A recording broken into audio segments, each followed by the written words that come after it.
સુરત ઉધના વિસ્તારમાં આવેલી કલ્યાણ કુટીર સોસાયટી પાસેથી ઉધના પોલીસને ગાંજાનો મોટો જથ્થો મળી આવ્યો હતો।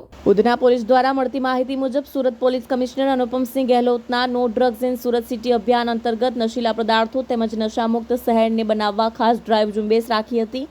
જે અનુસંધાને ઉધના પોલીસ સ્ટેશન વિસ્તારમાં પોલીસ માણસોની જુદી જુદી ટીમ પેટ્રોલિંગમાં હતી। તે સમયે મળેલી બાતમીના આધારે ઉધના વિસ્તારમાં આવેલી કલ્યાણ કુટીર સોસાયટી પાસેથી ગાંજાનો મોટો જથ્થો મળી આવ્યો હતો। કેમેરામેન હકીમ શેખ સાથે વસીમ હાસમીનો રિપોર્ટ, આઝાદ ન્યૂઝ, સુરત।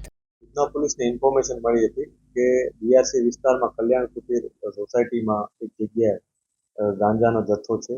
એ બાબતને લઈને પોલીસે રેડ કરી હતી। આ રેડ દરમિયાન પોલીસને 7 કિલો અને 955 ગ્રામ એટલે આશરે 8 કિલો જેટલો ગાંજાનો જથ્થો મળી આવ્યો છે। આમાં પોલીસે 3 આરોપીની ધરપકડ કરી છે।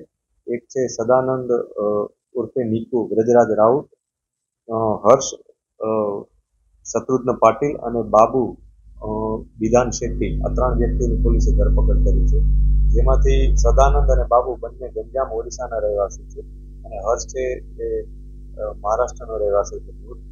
આ 3 વ્યક્તિઓ પાસેથી પોલીસને જે જથ્થો મળ્યો છે, આ ઉપરાંત 3 મોબાઈલ અને અન્ય વસ્તુઓ પણ મળી છે, જેની કુલ કિંમત ટોટલ 95,700 ની આસપાસ થાય છે। પોલીસે આ 3 વિરુદ્ધ કાયદેસરની કાર્યવાહી કરી ફર્ધર પોલીસ કસ્ટડી પણ માંગી છે। એમના 2 દિવસના એમના ફર્ધર પોલીસ કસ્ટડી પોલીસને મળી છે। આ લોકો જાડિયા નામના કોઈ વ્યક્તિ પાસેથી આ ગાંજાનો જથ્થો લઈ આવ્યા હોવાનું પ્રાઇમરી ઇન્ફોર્મેશનમાં જાણવા મળ્યું છે। અમે આ બધી વસ્તુઓ ચકાસી રહ્યા છીએ કે આ વ્યક્તિ આ નામનો કોઈ વ્યક્તિ છે કે નહીં, અને જે છે એ ક્યાં રહે છે અથવા એ કયા પ્રકારનો ધંધો કરે છે, તમામ પ્રકારની માહિતી મેળવી રહ્યા છે।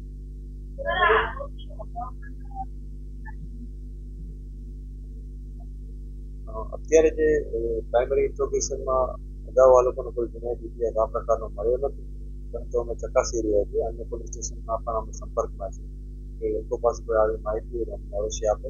અત્યારે આ લોકો પાસે પહેલી વાર આ પ્રકારનો માદક પદાર્થ જે ગેરકાયદેસર કોઈને લઈને આવ્યા હોવાની માહિતી છે।